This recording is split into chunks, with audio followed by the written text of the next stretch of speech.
welcome to Disc-ussions, the bi-weekly podcast where each episode one of our hosts brings along a beloved album from their collection to be picked apart like vultures. We're not redoing that. This week's topic for the round table is Gravity X by Truckfighters, suggested by Pickle. Yeah, you said this would be albums from our collection. This isn't from Michael's collection. Michael broke the rules. I already broke the rules with my first choice. To be fair, it's not for lack of trying, as I think I said in the last podcast, but I've been trying to get my hands on a physical copy of this album for a while. I just haven't come across it. I'm a little disappointed that they don't have a proper vinyl release of just this album. They have it as a double release with Fi, and that's really cool. I do enjoy that. But they don't have either of the album's cover art blown up to big size, and that's just a damn shame because the album art for this album, it's not. Go look it up if you're listening. I mean, it'll be the thumbnail of this It'll be video. the thumbnail. It's or a really my artist's representation. It's a really good album cover. It's always cool. given me a kind of a comic book kind of vibe, or like Jack Kirby Challengers of the Unknown, or the side of an arcade game in the 80s. Some type of Western anime thing. This looks like what would be on the side of a Galaga machine or something. Western anime. Yeah. It's just always been a very aesthetically pleasing album cover. Are you one of them weeaboos, Bobby? Yeah. And I feel like it fits with the vibe, because this album always gives me a very, alien desert world vibe. Just, traversing the unknown. Yeah, it's a desert, but that desert's not on Earth. Yeah, it's in Sweden, where these guys are from. They don't have deserts in Sweden. They don't have deserts in Sweden, but they have tundras. I have a theory on this, though. There are a lot of good... What was that? Someone running down my hallway, I guess. All right. There are a lot of good desert rock bands that come out of Sweden and Scandinavia, and for a while I always kind of wondered why that is, because it's not a particularly hot or sandy place. But then, the tundra, that is a desert. I mean, yeah. I think there's something there. I don't know. Does that mean anything? You figure it out. I don't know. I think it works. I do want to mention here my personally held belief that the Swedes can do any genre of music better. Yeah. Yeah, I was going into that trying to test I've yet to find a genre where there's not a good Swedish band. I was going into this album trying to test your theory, and you know what? Yeah, on this one, this album, my first note is fucking awesome. Yeah. This album is great. I wanted to pick the reason I picked this album as my first choice is that it felt like an important album to me. It was a good one to also start off on, that I'm not gonna go as crazy deep on as some of these others, but one that's just always been just a nice album, a little bit of comfort food. I kind of think this one's a little mid, not gonna lie. There's some really good parts, there's some really high highs, and there's a lot of stuff that I didn't gel with as much. There are a couple of songs in here that I was a little mid on, but I think for the most part, I think the every song is at least good. Yeah. I would say, for me, the thing about the album that sticks out to me is that it's an album of high highs and mid mids. Nothing really goes... There's nothing bad. There's nothing below average at any point. But, it's not always completely stellar all the way through. Yeah, there is some average. Yeah. Yeah. And that's fine. And these songs tend to be a little on the long side, but they also don't feel like they overstay their welcome all of the time. I think usually. A lot of the length, I feel like, is just kind of a stoner rock kind of thing, where songs in general are pretty long and drony. I only really found the length on 2 songs to be entirely too long, and then... Which ones? We'll get into that. Yeah. But the overall, I thought runtime's fairly decent. Yeah. I feel like the album would be a little better if a couple songs were cut and it was just a little bit quicker of a listen. Yeah. But because it's a really good driving album, but when you're driving and it does start to drag a little bit through the middle to end third, I guess.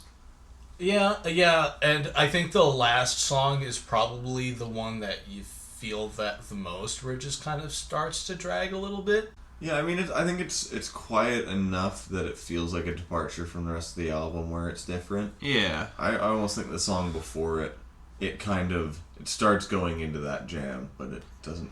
I will also say we'll get to those later. For the most part, across this entire album, the riffs absolutely fuck. Oh, absolutely. Yeah. That's my unbelievable absolutely guitar riff. the strength of this band. That's the best part of this album. I mean, I'm a riff guy at heart, and this album is full of really, really good ones. Mm-hmm. I think some of the riffs are a little lacking for me personally, but I just found a lot of them were not bad by any means, and they didn't sound bad, but I just found generally they were just really, really, like, nothing against simple riffs, but, like, really pushing it with, like, how much they can play the same thing over and over and not really have too many crazy solos or anything.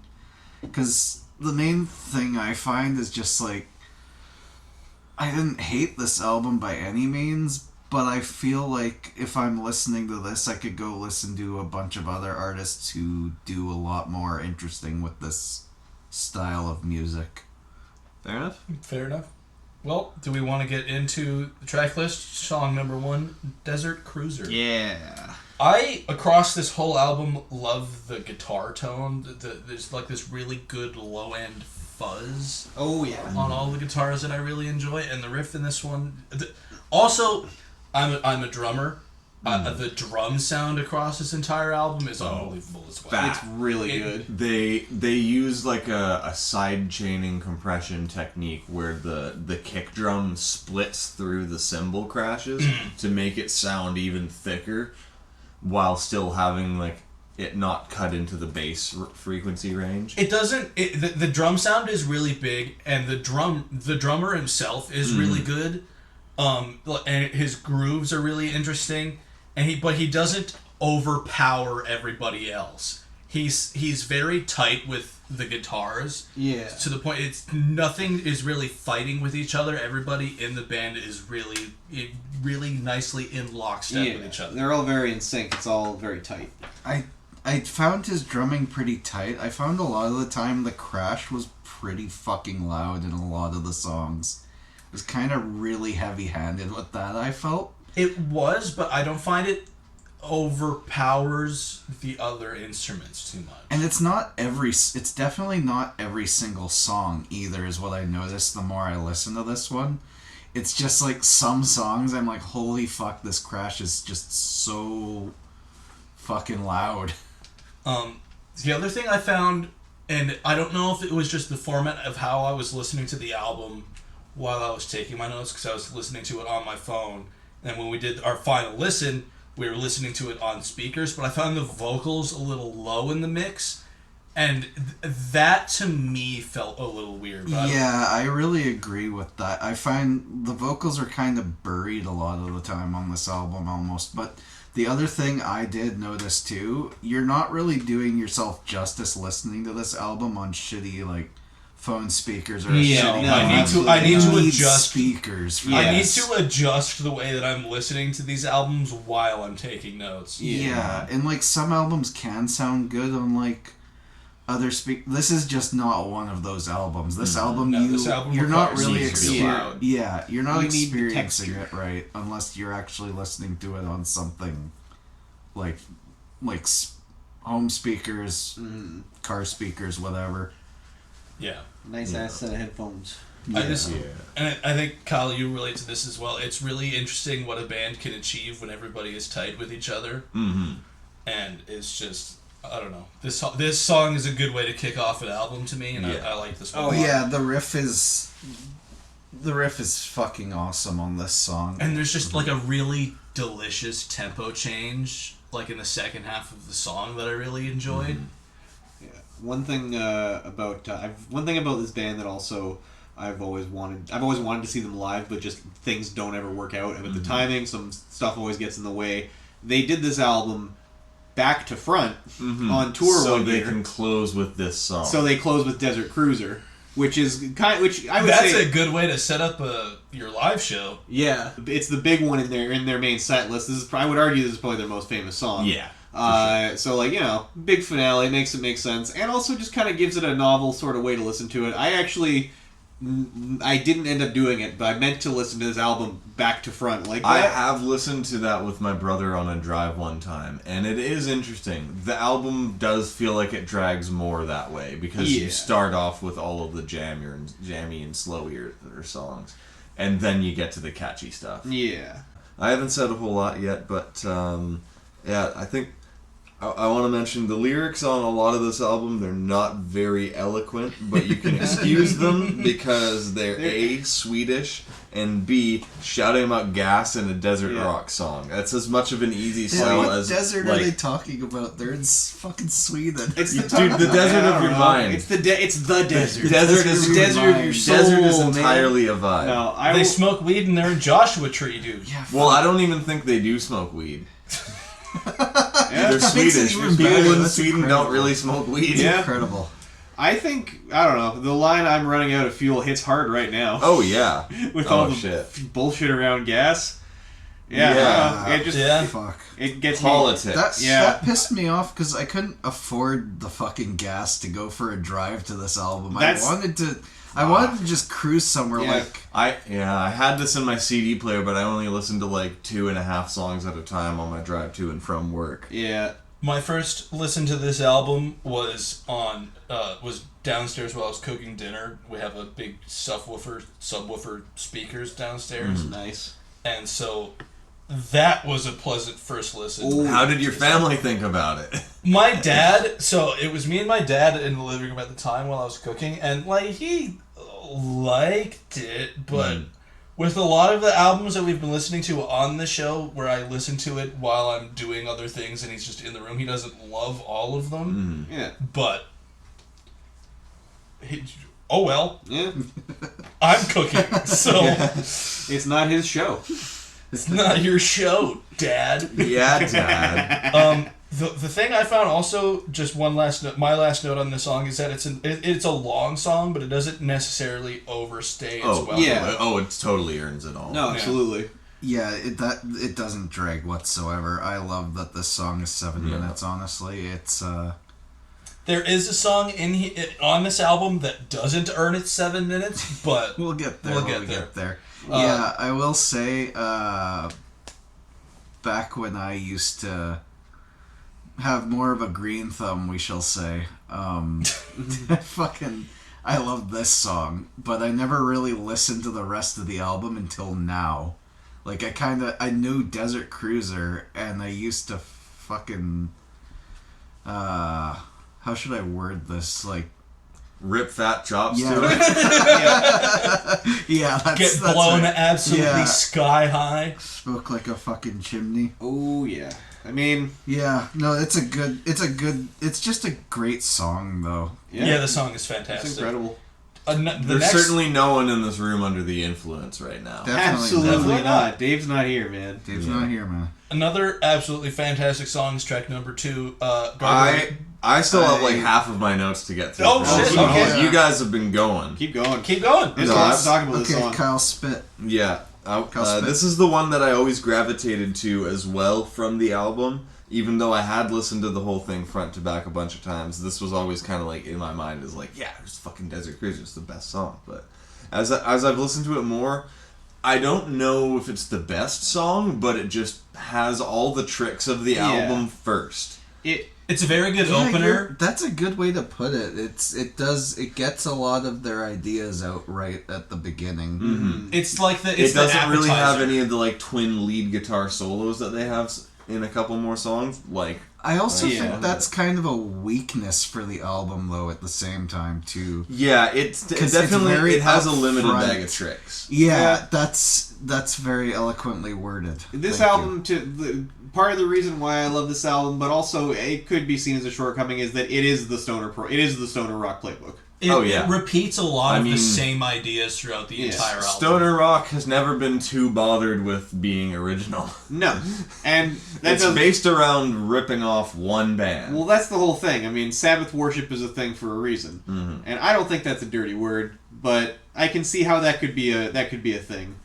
Yeah. Anyway, I think ending on that intro riff is a jam that could keep on going forever, and the that little falsetto vocal part over it at the end is very, very nice as it fades out into Gargarismo. Track number 2, Gargarismo, another Yeah. absolutely fucking filthy groove. good. This one's great. Oh my god, is this song amazing. Strong contender for best on the album for me. Yeah.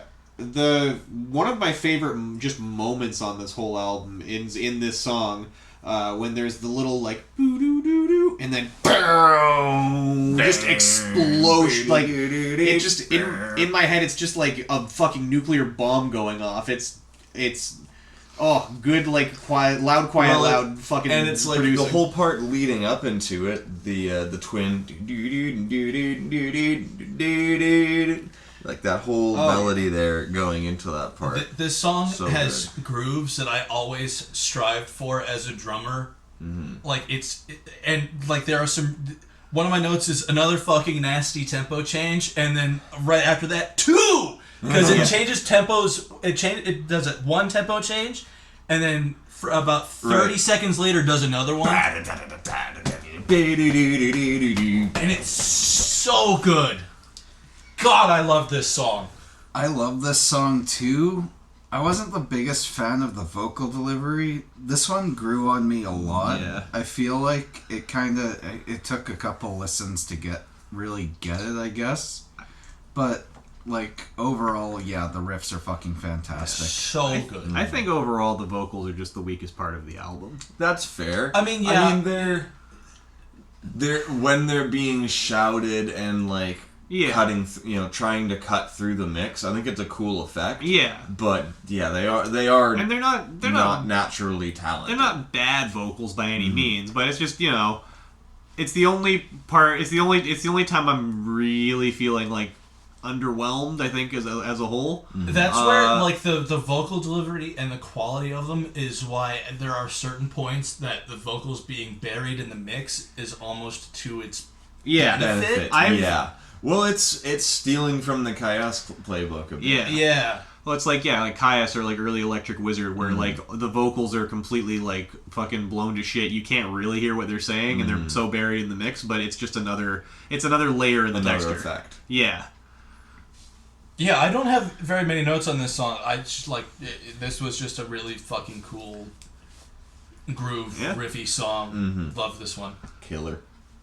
We want to go into track number 3, Momentum. This was too early to have a break in the energy for me, and I didn't love this song. Oh no, I still has really some like it. It has some really cool riffs, but this song is 7 minutes, and in my opinion, doesn't earn it. I think it does. I think it's a good song, but I do think its placement is not to its benefit. I think it could use one or two more like higher energy, higher tempo songs. Yeah, it's too early to have that come down, in my opinion. I could see that, but I don't think the come down lasts very long. It's literally just the verse that's quiet. And the verse kind of gives me like a John Frusciante kind of vibe to the guitar playing, so I can appreciate that. The thing that didn't really, I think, made the song not warrant the 7 minutes is like to the end, where it's just like this long instrumental bit that continues, I think, for like 3 minutes, and I don't think that was entirely necessary. This is one of my less favorite songs on this album, honestly. I found like the guitar harmonies were great. The bass is really good in this fucking song. But it kind of just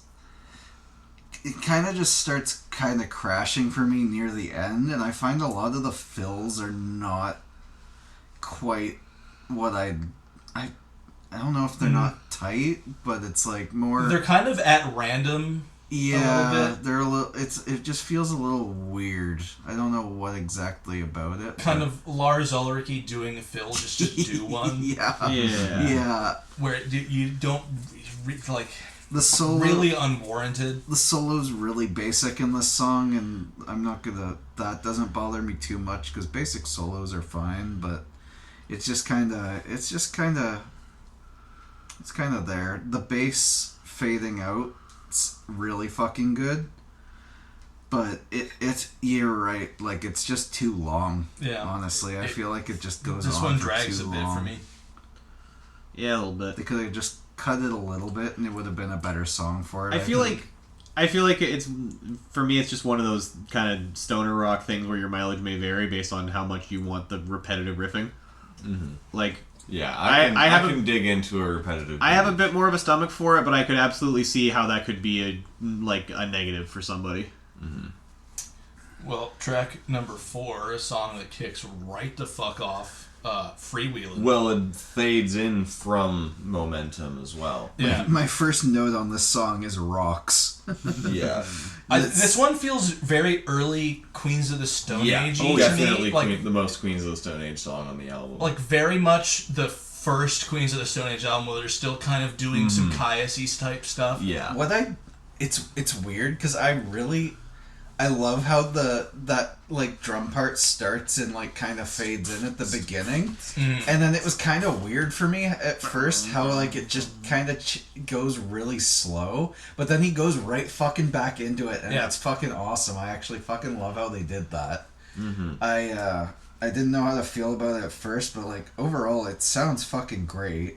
There's a really cool low end riff right towards the middle of the song that I really liked. Is it the do do do do do do Yeah. do the fucking Pantera riff? Yeah. That one was... It's some absolute chugging. It's Pantera, but like done by people that aren't shitty like Pantera. Yeah, this is Pantera, but they're like, European. They're Swedish. They're not from Texas. They couldn't be bad. Yeah, no one. I love the claps in this song too. Oh yeah. That bit was Sorry, awesome. headphone users. Yeah. That bit was awesome. The fucking little guitar noodles in there. Those. I love that across this They're entire tight. album. Every so often they'll do this little noodly like. But they're doing it fucking fast too. It's actually pretty impressive. It's like that. I can't imagine it would actually be that easy to pull that off. Yeah. It's a fucking. That's like one of the actual guitar parts that really did impress me on this album. Something that's kind of like occurred to me, like these little like riffs and little like doodly bits that come up between that and just the general aesthetic of the front cover of the album. Like the vibe I'm getting, it's over here. The vibe that I'm getting is just very like it's a sci-fi record, even though I don't quite know what they're singing about all the time. I'm getting like robot vibes from songs like this. Like Josh Homme used the term to describe Desert Rock as robot rock once, and I'm really getting that off of this album. This song could do really good in like a Mad Max movie. Yeah. Robot rock like Daft Punk. Yeah. Is that right? Different kind of robot rock. That being said, we should definitely review Daft Punk soon. Absolutely. One day. All right. So the next track, "The Deal." I'm gonna come out right out of the gate. Wait. Oh. We forgot an important part about freewheeling. Yeah. The end. Oh right. Oh yeah. We That thought- ending Yes, bit yes, was yes, really yes, cool. yes. We think the deal. This is a good bridging point for these songs. Yeah, we all thought the end of freewheeling was the beginning of the deal, but it's the end of freewheeling. Yeah, it's the And little, it does this little like western kind of country vibe, like acoustic thing going on. With like a Spanish guitar, and then it goes into a Dirty Harry clip. Yeah, and it's fucking rad. It kicks That ass. bit was awesome. The other, actually, that and then in like future tracks that we'll see as well, like later on Subfloor. But there is a bit of like a mariachi vibe also going on in this album as well. Yeah. Between the guitar and the trumpet later on, it's all Spaghetti western. yeah. This is I can fuck with that. Spaghetti. Yeah, spaghetti western. This is a sci-fi spaghetti western. This is Firefly the album. Yeah. Which that leads us into the deal. Another sweet riff. Yeah. Sorry, deal is Riff City. random side tangent, but way better than that other sci-fi space cowboy song from the mid 2000s. Knights of Sidonia. No, that's not kind of rips too. Anyways, Well, yeah, the deal. The deal. riffs in this song absolutely fucking. I was going to say that the riffs in this song are actually not that great. They're just played really strong, and with the tone of the album, it fools you into thinking that they're better than they are. I like the But it's riffs like on some this one. fucking guitar player psyop and making you Yes. think they're good. Yeah. This is, I feel like, some of their most Swedish sounding vocal delivery. Oh, I don't did seem not like to understand the deal. I did not like the vocals on this one, man. I mean, it's catchy, but yeah, I feel like this is the first song that I felt like didn't need to be on the album. Yeah. This could have been a B-side. I think so as well. This is probably one of the few lower points on the album to me, and there's not really anything particularly wrong with it other than it's just kind of mid and has weird vocals to me. Mm-hmm.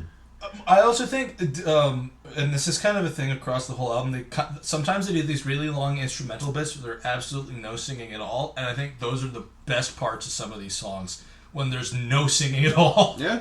I thought this song was kind of cool, but the vocals are kind of... The vocals are a little stinky on this one. They could have done another take, I think, on the vocals. Yeah, I thought... Hey, Dave, you want to give me another one? Overall, the vocals are the only thing that really holds that one back for me. Well, track 6, another break in the energy, super funk. Mm-hmm. This was one of my favorites. Yeah, I think it's got a very, very good dynamic.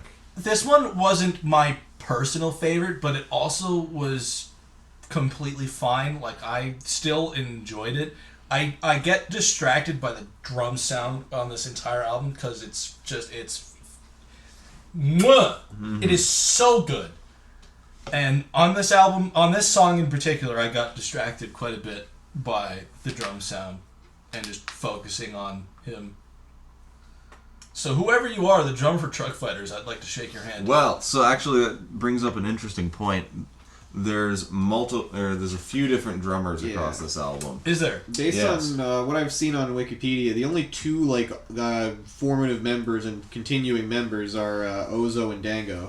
Yeah, and another thing to mention, they've got stage names. Mm-hmm.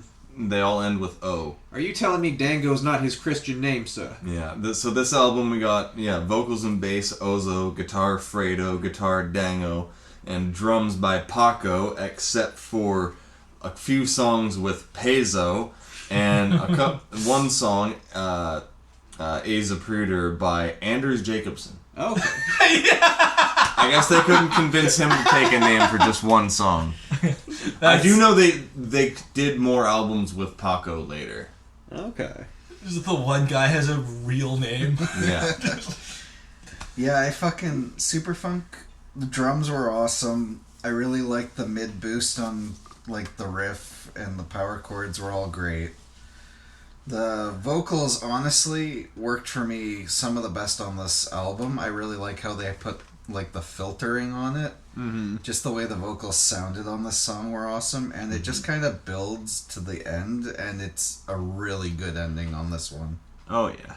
It flows really nicely into the next song, Subfloor. Yes. And I think the flow from Superfunk into Subfloor was the best part of the song because I didn't really like Subfloor much. I like it as well. I like it all as a stretch. I'm sorry to hear you say that. Because Subfloor fucking rocks. Subfloor fucks. These three songs, Superfunk into Subfloor into Guido Guido kind of do make a little sweet. Mm-hmm. And it is really nice, but in particular I feel like I do like kind of Subfloor into Guido Guido a little more, but Superfunk into Subfloor is another great moment. I just think there was cool parts to Subfloor, but nothing that really hooked me that much. I don't think Subfloor. That trumpet didn't hook you? The trumpet was one of the cool parts that I liked, but sucked. It's only fuck you. What are you talking about? This is what the podcast is about. Okay. Why do you hate the trumpet? It is thin as fuck, and it sounds pitiful.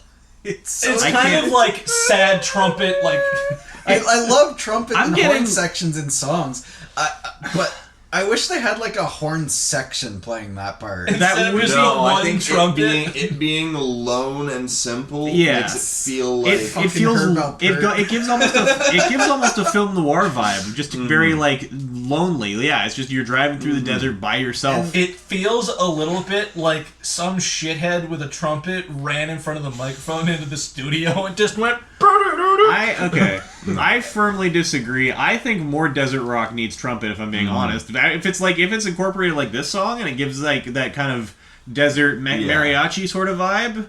Yeah, absolutely. This is one of those songs that's guilty for me of having the cymbals that just sound so fucking heavy-handed to me. And just like overwhelming. See, I think, and also, you can't see it, but I'm shaking my head in disapproval at Alex very hard right now. My brother in Christ, this guy is singing about South Carolina and Sweden. I will say again, this is not an album. This is not an album that I feel like is listened to for the lyrics. I don't hate it even. I just think it's fucking funny. Hey, look, dude, your point on cymbals being heavy-handed, drums are meant to be hit, okay? Hit them. Yeah, but there's a different. I don't know. I don't know. I don't know what it is that bothers. Like, I can't even. I'm not a drummer. I can't say shit. But like, I don't know what it is about the cymbals, like the crash cymbals on this, that bother me. I could not. I don't know. I think it's a cool song. I especially feel like it just works as like also an extended intro into the next song. But like, I don't know. It's cool. It's also like I feel like it's one of the shorter songs on the album, and like they still get a lot out of it. Now, the next song was one of my favorite songs on this album. Guido Guido. Yes. Funny name. This song is awesome. Oh, this is great. They make the guitar sound like a fucking mouth harp, and it's really fucking cool. It's a fucking Australian sounding riff. Yeah, I don't know how else to describe it. This was the first song I ever heard from these guys. I remember this song popping up on the Google Play Music Shuffle for Caius or whatever, when I was first getting into like stoner metal and doom metal and all this stuff, and this comes on, and I'm like, oh, that's pretty cool. And then I see the album cover, and I'm like, that's pretty cool too. Download the whole thing. Can we just mention how sick the band name is, too? Yeah, Truckfighters is a great This is band music name. to fight trucks. Oh yeah, too. it's the perfect stupid name for a band. If you were going to pick a band to listen to while you invent truck jousting, it's okay. So listen to this. I have a question. How do you interpret the name Truckfighters? Do they fight the trucks? Do they fight with the trucks? They fight the trucks. They fight the trucks. Okay. I think of it like jousting, where your truck has a sunroof and you're sticking out with a lance and you just wham. Truck jousting, like fucking F-150s going at it. Guido is all we need. I just he's looking for his sacrifice. That's the other thing. This is probably the most like stoner rock song as far as subject matter goes, because this and Desert Cruiser. It's just a dumbass song about weed that has really good riffs. I love it. Fucking love the drums on this song. It's the fucking toms just. It gives First It Giveth from Songs for the Deaf. Whoever did drums on Guido Guido, I would like to meet you, sir, and I would like to shake was that your Paco hand. or was that? I'm trying to remember who worked I'll go which through. Ones. It was Paco. Paco. This song it had a. Peso played drums on The Deal, Intermission, and Altered State. Okay. This is another one that the guitar solo is kind of simple, but it really fucking worked, and I fucking love the guitar solo, and I really love the like clean guitar at the end. It's fucking amazing. I think it's great. This is one of the most tasteful fade outs I've heard in a song, because there's a lot of songs that just fade out when they don't know what to do. Mm-hmm. This one slowly fades as you drive off into the sunset. You know what the name of this song also reminds me of? Everybody knows, it just sounds like a Star Wars character. Like everybody knows the Glup Shido joke. Yeah. Where it's just random who shot first? Side Han or Guido? Random side character in Star Wars is blank blanco. Yeah. That's what this song is. Guido Guido.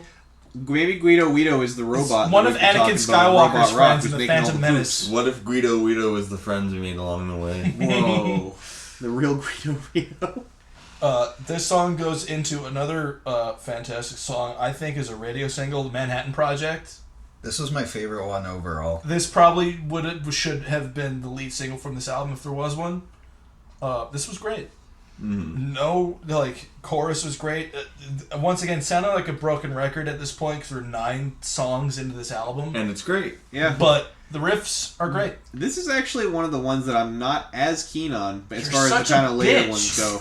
It's good. It's all good. It's all a good album, but this one, it's just, I don't know. It feels a little less special to me than like In Search Of or Aza Pruder or even Guido Guido that we just finished. And it's still a good song, but it's just it's not as good to me as those other songs. And it's, you know, my thoughts on In Search Of. I think this song has some of the best fucking dynamics on the album, like going from loud to quiet. Into the acoustic guitars. Yeah, and the vocals are fucking awesome on this song. Like, there's a lot of clean vocals, but there's a lot of really good screams on this song. His more shouty vocals are really good. Almost like if you listen to Baroness, reminds me a little bit of John Baisley. Yeah, I can see that. And I like that quality in his voice quite a lot. Yeah. It's the most like primal they get on the album. There's like a part where you kind of think it's going towards the end of the song where the guitar goes clean and is really beautiful. And then there's this weird little fucking timing change on the acoustic guitar at this one point. And it's like so subtle and slight, but I fucking love it every time I hear it. It's like just a little off in the best kind of way it could be off. And then the song picks back up into this fucking like sleep fucking sounding guitar riff with the wah pedal, and it's just fucking awesome. Yeah. Yeah. Really fucking good song. Favorite on the album. Well, another song right after, which is once again absolutely fantastic. In Search Of. Yes. In parentheses, This is Let's hear it. this Another is the least thing- consequential song on the album. I thought this one was circus another really riff. good lead single. It's a fucking circus riff. You know what's fucked up, Alex? You know what's really fucked up? You're gonna hate me when I say this. What? Besides maybe like Desert Cruiser and maybe the opening of Guido Guido, this is probably my favorite riff on the album. I loved it. And It's a top 3 one for me. It's the whole. no. It carries the whole song for me. on a side tangent, Kyle and I were in a band for a while. On one of our albums, we have a song called Dusk, and this song has sort of a similar drum groove that I was trying to attain on Dusk, but this guy does it so much better than I do. The riff just lives in my head rent free, man. It's lived in my head rent free for fucking like a decade now. It's one of the. I mean, that's fair. Every song on this album has good riffs. I just feel like all the tricks of this song have been done on the album before. That's fair. That's fine. But I feel like it does it better. I've heard enough heavy riffs with shouted, distorted vocals. This feels like one of those songs that kind of gets buried in the rest of the album, but in a vacuum on its own, it's great. Yeah. I That's don't probably know why about I being like great on its own, but it does get buried. I find also the fucking crash is back to being like something that bothers me on this one song, and it's just He does lean on crash cymbals quite a lot, rather than using a lot of other things at his disposal on a drum kit. But I'm okay with it. Keeps up the energy. He does use the other cymbals a little more on... But I think what you're hearing, Alex, is less of a crash in its own, but more of a crash ride type thing, because it's really big and cuts over I top. don't know shit about drums, so that might be it. Without further ado, the next track, Intermission. This one has really cool drum beat in it. I thought this was a using really the cool... hi-hat and the ride a lot more. This was like a really cool jam type interlude thing. I think it's the perfect length. But my question is, who keeps telling bands that interludes need to take up track list spots? I think like there's no reason that this song needs to be there, but I actually fuck with this song. It's cool really riff. cool. I do like it a lot, but it's just like this is I think the second or third album we've listened to on this show where interludes take up spots on the track list. We've already heard enough interludes for like 10 5 episodes years, of this yeah. show. When we do Cave World one day, you're gonna hate it. It's a great album, but they do that. Didn't we make a you listen lot. to it already? Oh no, I mean the album's you're probably gonna like it. It sounded like you liked it before, but like that specific aspect, every interlude is a separate track. You might have a connection. But- I'm sorry. But the interludes like are real songs as well. Yeah, we'll get into that when we listen to that album. Yes. But, intermission's cool. It doesn't overstay its welcome. And it goes into the next song really well. A Zapruder, funny name, named after the guy who filmed the Kennedy assassination. I was trying to do some research on this song before we recorded, trying to, like, figure out what the lyrics are about, because with a title like that, I'm like, okay, so it's a song about the Kennedy assassination? And apparently the lyrics just don't exist online. For this song specifically, darklyrics.com did not have the lyrics for this. There's no liner notes in the CD. On Genius, I looked it up. The song is, they gave me 2 brackets with a question mark inside. No one knows what the actual lyrics of this song are except these crafty Swedes, so who knows? But the song had really great energy. It's fast and heavy right from the jump. Yeah. It's the most raw sounding on the album. It's the most like, it's the cavalry's coming home kind of riff. This is the song with that other drummer that just has a regular name. And so that's... The drum sound on this song is a lot different. The snare has a lot more rim craft to it. It's a bit like meaner. Mm-hmm. Less chill stonery. There's something a lot more aggressive foreboding edge about this song, I think. Yeah. I don't like the really heavier riffs on this song so much. They're kind of middle of the road for me. What I do like is when it gets like, it does that like kind of spacey like ring out, like do do do, and it just kind of floats there almost, and I really fucking like that about this song. I found like, I do really like this song. I think it's funny though. The ending sounds exactly like the ending of A History of Bad Men by the Melvins in Big Business. Yeah. It's like very similar. There are a few moments on this album that I think of. I do think of other like stoner and sludge sounding bands, but yeah, I could definitely see that. There's a couple times I actually like couple of the songs. The vocal delivery is almost Melvins-esque. Yeah, you can hear across this album. You can hear every band that influenced this album really well. Oh yeah, yeah, such as stoner rock. I hear a bit of Kayas, I hear a bit of Fu Manchu, I hear a bit of Fatso Jets, and I hear a bit of Melvins. There's a little bit of Quatsa early in the album. A little bit of Quatsa, yeah. Just it feels like it's, like I said earlier. This album, for better or worse, is the stoner metal playbook. Would you say it's almost like a gumbo or a stew of some sort, or like a soup? Like a soup? Like a stew? Is this a Would you say stoner it rock insists soup? upon itself? No, I wouldn't. I would honestly not say either of these things. I was not. Is this album a stoner rock soup, Michael? No. I don't know. Maybe. I guess. But that means you have to hate it. Are we doing this on the podcast? Michael doesn't like soup. Are we bringing soup to the podcast? Okay, well, it's my episode, so fuck it. Why not? Yeah, I never liked soup. Apparently, everyone thinks this is the craziest thing ever. It's just really funny to make fun of. Funny. Yeah. Yeah, it is really funny. But on his birthday last year... What do you eat when you get sick? Fucking not soup. Other stuff. He eats stew. On his birthday last year, we baked him a cake and put tomato soup in it. Oh, yeah. The cake recipe it was called delicious. It was fucking delicious. The cake was actually pretty good. I was. The cake was. It was very clever that you guys secretly fed me soup. My girlfriend, who shall remain unnamed, made the soup cake, and I was frankly blown away. It tasted exactly like fucking carrot cake. You'd never. It was guess the slightly difference. salty. It had a bit of a but the frosting was nice and sweet. Mm-hmm. You could taste the extra sodium, but it wasn't like salty You cake. couldn't taste tomato. But yeah, you couldn't. It felt like it had a bit more salt in it. Michael took the first bite, and we all sat around staring at him, and be like, "How do you like the cake, Michael? Are you enjoying this?" Yeah. Oh, I would also like to add to the fact that when this gift was given to me, it was in the form of a bag of cake mix, just labeled "blow." It was labeled "blow." So you guys seem to know what my real interests are at heart. Don't do cocaine, kids. It's bad for you. I've never done it. Don't do it. We're not don't do telling it. you what to do. I am. Don't do cocaine. Anyway, back on track. You don't have here. to listen to me. Just I'm telling you, you probably shouldn't do cocaine. Back on track here. The last song on this album, "Altered State." Sorry. Before I did want to mention with A Zapruder, I like the track, but I feel like with it being the last big song, like with vocals and all that, it's a little bit lacking. Yeah.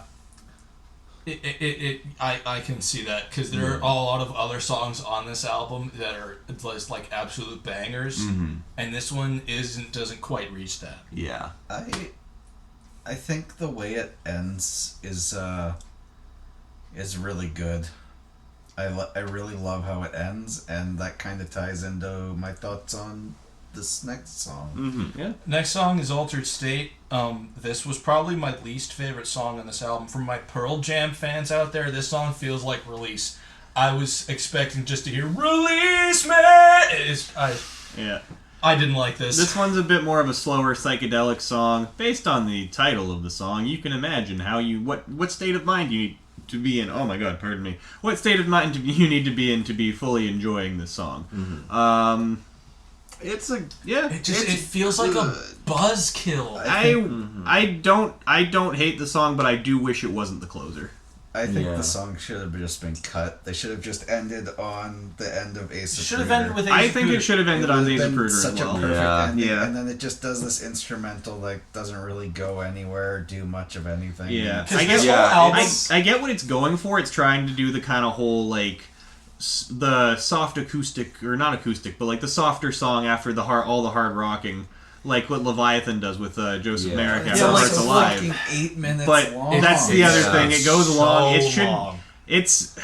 And like there are cool parts and all, but it's just such a letdown. It would be so much better with someone like the twin guitar leads that we've heard throughout. This is a middle of the album song where when you want to experiment and do some weird shit. Because this whole album, in there. This whole album's like, all right, yeah, we're going along, we're having a good time, and this song just goes, and you're just like, oh fuck, that's sad. Yeah. Well, it just bothers me because it's such a good end at Ace of Pruder. Yeah. Like, it's just the way that song ends is like, it's that feels perfect. Like, yeah. It feels like it's like it's a big grand finale. Altered State is like the Marvel post-credit scene, but the post-credit scene it's just like Thor arguing with Loki for 2 minutes. It almost feels like it's trying to be like an epilogue if this was a story, but there's not much going on. Everything's been done. We're just kind of chilling. The epilogue is Iron Man smoking a cigar for 8 minutes. Yeah.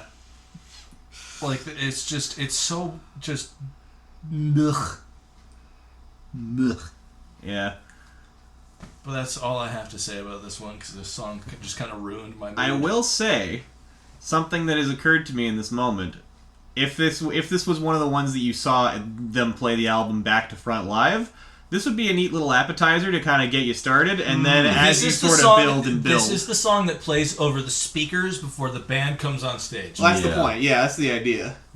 It's just kind of getting you warmed up. But it's not the idea because it's the actual end of the album. No, yes. Just because they played it live. When they recorded the album, when they recorded the album, it was not as good of an idea as if they played it backwards. No, it's just one tour though. It's I know, but it was recent and it was cool. I don't know. Yeah, that's really all I have to say about this song. Yeah. Final thoughts. This album was very cool from front to back. I love when bands are super tight together like this. Everybody's kind of going in the same direction. You just kind of lock in. The vocals are really low in the mix sometimes, but I think there are several songs on this album where if you heard them more, you would like them less.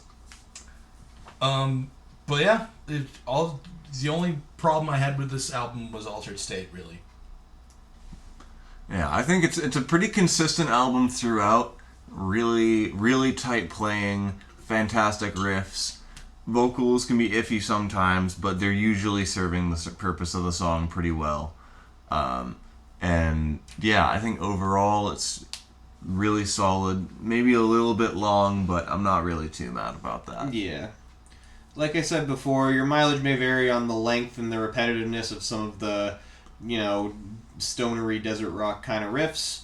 Counter, how many times did we say desert rock or stoner rock this episode? Take a shot every time you hear it. You're gonna die. Don't do that. We don't condone that. I don't especially not right now. Don't listen to me because I don't drink either, and I have no idea what kind of effect that would have on you. Listen to me. I do drink, and I'm currently paying for it. So don't do this, kids.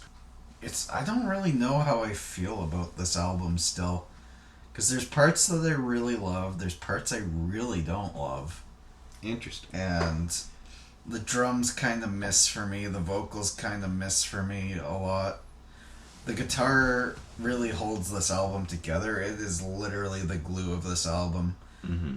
The bass does too, and it kind of is the glue as well, but also the problem is if you're not listening on good speakers, you're really not going to pick up on it. It's kind of the part of the album that, like, unfortunately, if you don't have good speakers you're listening to this on, you're not really going to pick up on it. Cheap speakers are going to pick up on the bass drum cutting through things. Yeah. I don't hate this album by any means. I could see myself listening to it again. I just don't really know how much I really love this one. I will also say, do not listen to this album on phone speakers.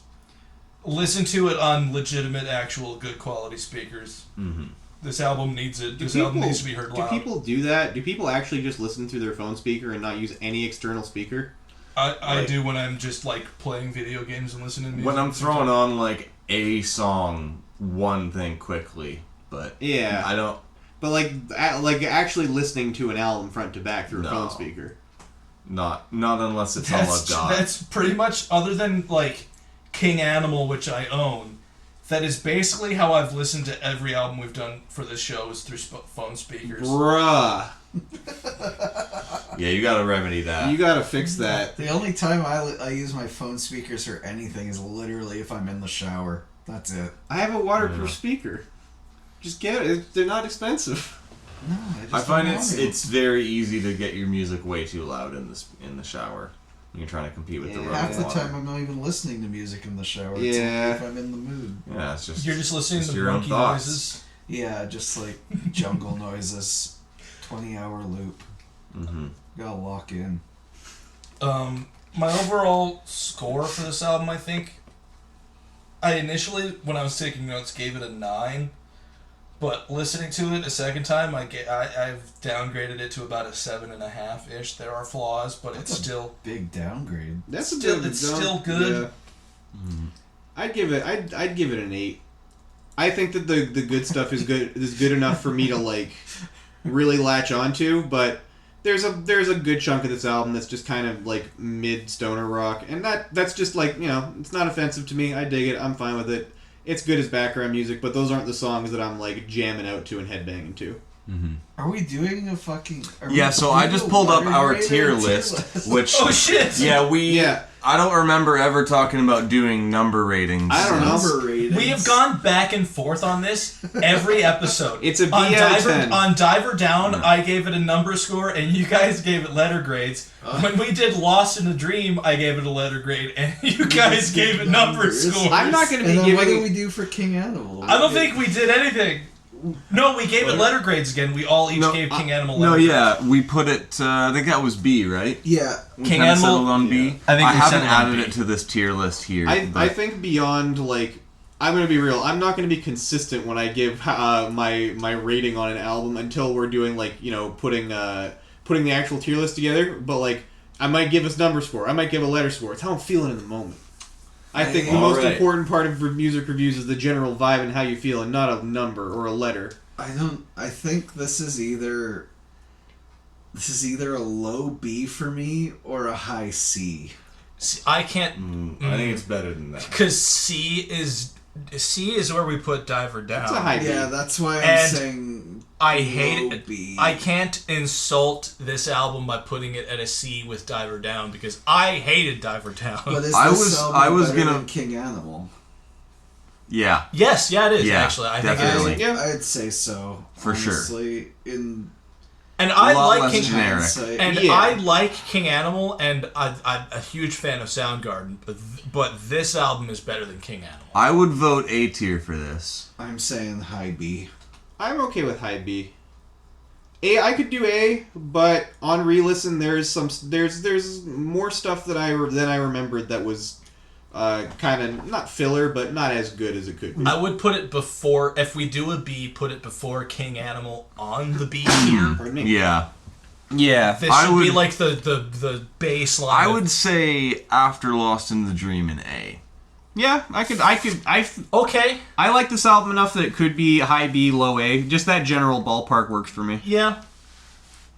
How do you feel about it compared to that? I liked this album better than I liked Lost in the Dream, so I could give it an A.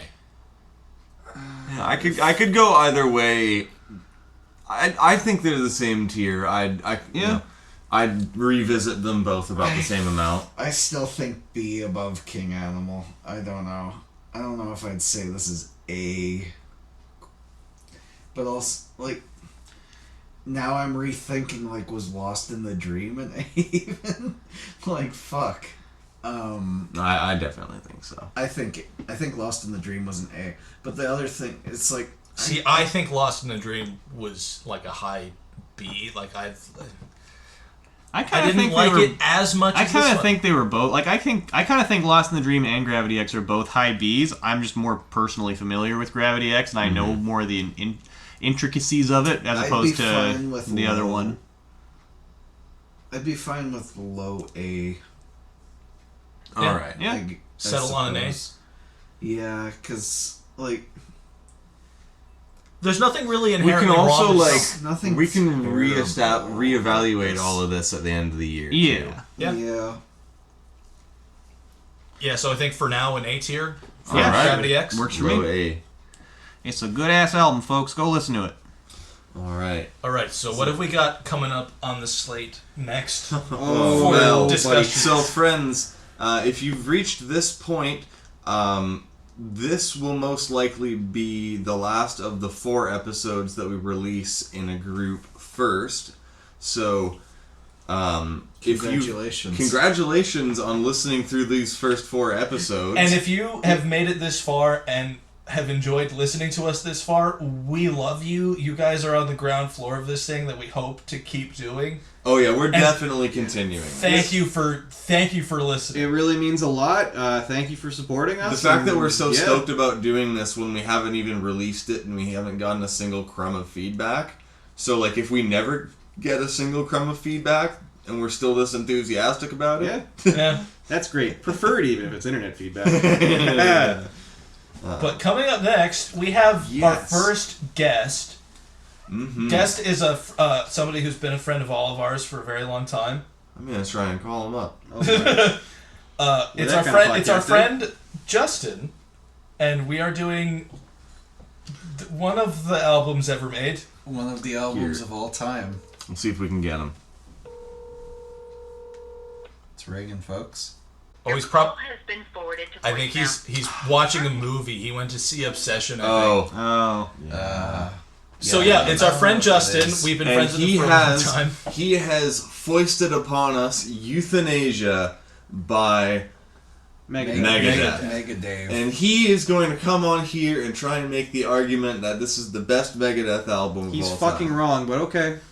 Yeah, We'll hear him out. we're kind of coming in. We're each of us coming into this with pre-biased opinions of euthanasia. I think there's some I just- pre-biased opinions going on. There are Megadeth in pre-biased general. opinions, absolutely. Not on Megadeth in general, but definitely on this album. I just think that his claim that it's the best album is fucking insane. When it's in the same discography as albums like Rust in Peace and Countdown to Extinction, and even Endgame, Yeah. and you say I'm gonna be real Peace sells. We'll get into all of this next episode, but I think Countdown's gonna poop.